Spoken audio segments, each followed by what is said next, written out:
ప్రస్తుతం స్మార్ట్ ఫోన్ను వినియోగిస్తున్న వాళ్ళంతా అనుభవిస్తున్న బాధ స్పామ్ కాల్స్తోనే.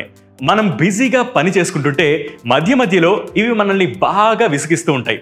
సో లోన్ కావాలా, క్రెడిట్ కార్డ్ ఇస్తామంటూ బుర్ర తినేస్తుంటారు. అయితే మీ ఫోన్ సెట్టింగ్స్లో కొన్ని మార్పులు చేసుకుంటే చాలు, ఈ స్పామ్ కాల్స్ నుంచి మనం తప్పించుకోవచ్చు.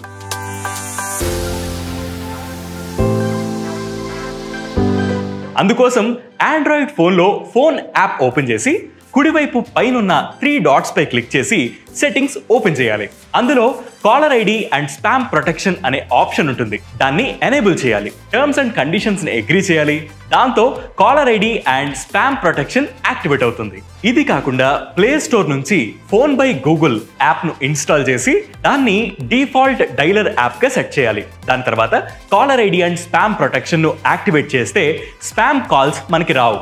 ఇక ఈ ఆప్షన్ ఎనేబుల్ చేసిన ఒకవేళ ఒక నెంబర్ నుంచి స్పామ్ కాల్స్ వచ్చింది అంటే ఆ నెంబర్ను బ్లాక్ లేదా రిపోర్ట్ చేయండి. ఇలా చేయడం వల్ల చిరాకు తెప్పించే స్పామ్ కాల్స్ నుంచి తప్పించుకోవచ్చు. ఇలాంటి ట్రెండింగ్ వీడియోస్ మరియు ఎక్స్ప్లెయినర్స్ కోసం వే2 న్యూస్ యూట్యూబ్ ఛానల్ ని సబ్స్క్రైబ్ చేయండి. దాంతోపాటు వే2 న్యూస్ యాప్ ని ఫ్లిప్ చేయండి.